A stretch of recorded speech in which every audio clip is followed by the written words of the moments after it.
And, while we stop and catch our breath, it really is time for us to revisit one segment of our show that's by far the most popular. Fans keep calling and they want more.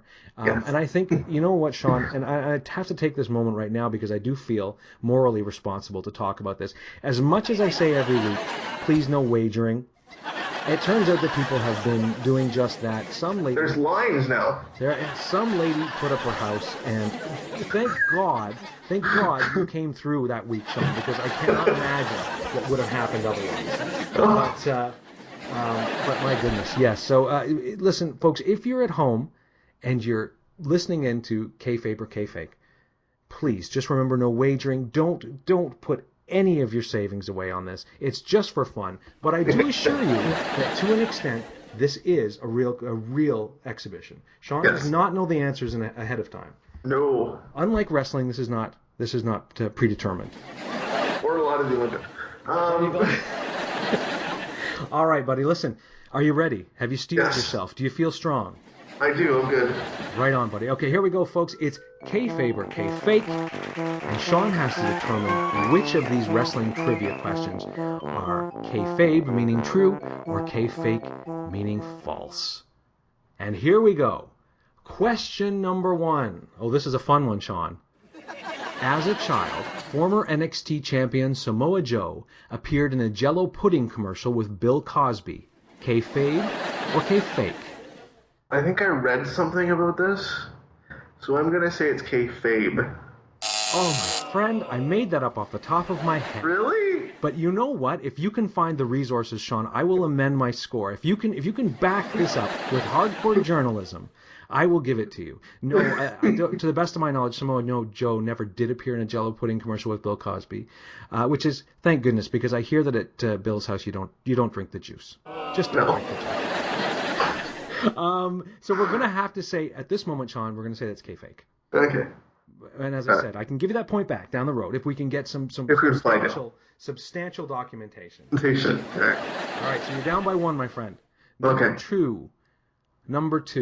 Andre the Giant once fell asleep during a match with Big John Studd. Kayfabe or Kayfake?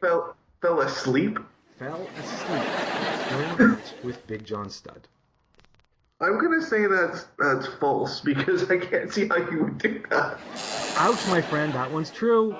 Really? In 1983 in Philadelphia, according to the people that were there, now, I mean, it's not straight from Andre, so again, I can leave this one hanging in the air.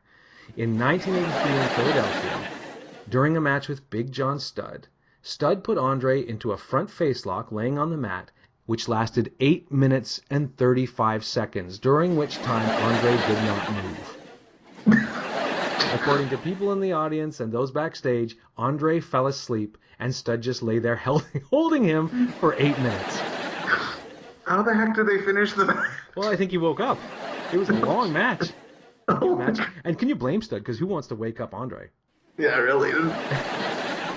So anyway, Sean, you're down by 2, my friend. I'm sorry. Oh, this is not... You know what, though? You've rebounded from worse. True. Question number 3. Apparently, Vince McMahon thinks that chimpanzees are the funniest things on the planet. Kayfabe or Kayfake?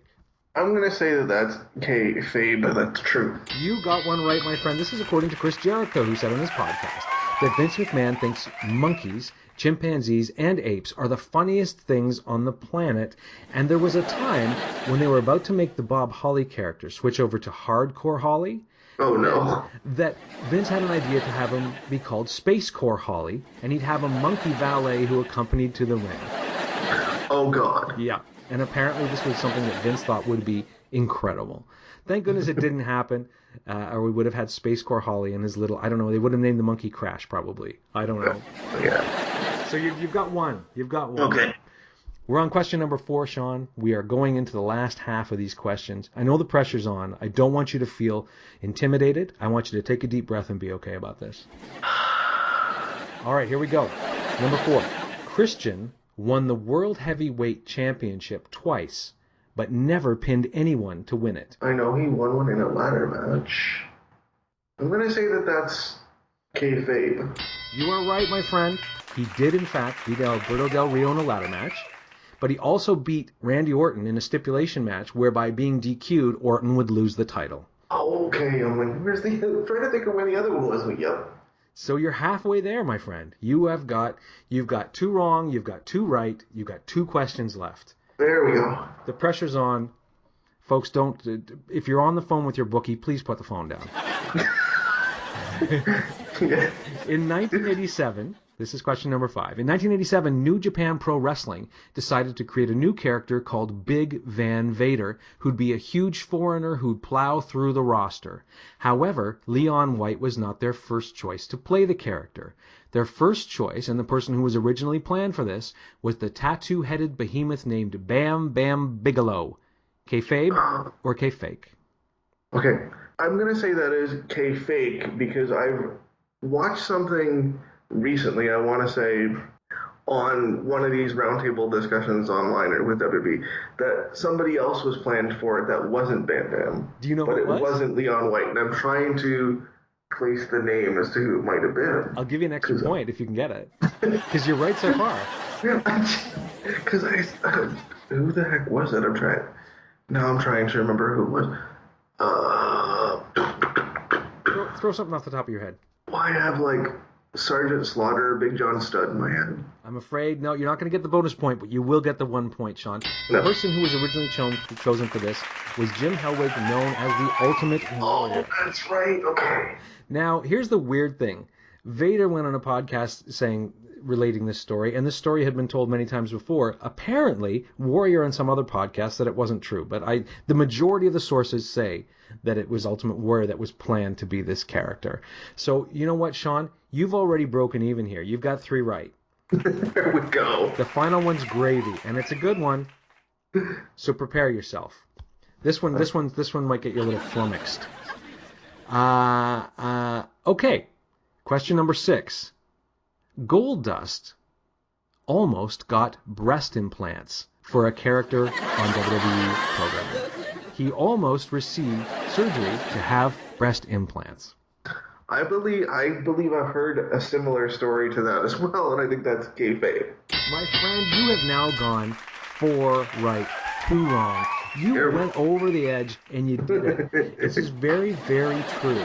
The original Goldust, when he was at his most bizarre, was trying to rejuvenate his career, and he pitched to Vince McMahon the idea that if he would be able to be given $1 million, he would get breast implants and become an even more insane character. Yeah, so we almost had a very busty, boobish Goldust area. Oh my god. Him and Marlena together, it would have been Oh terrifying. my god. Terrifying. So you know what, my friend? It started out rough, but you really inspired people because you swept the last 4. There we go. So dare to dream, people. If you're ever down by 2, you can always come back and sweep it up the end. So good There you go. work, Sean. Ladies and gentlemen, it's been another episode of Kayfabe or Kayfake. And again, I hope you didn't lose too much money on this. Please, in the future, do not wager on this competition. No. So that brings us to the end of our show, buddy.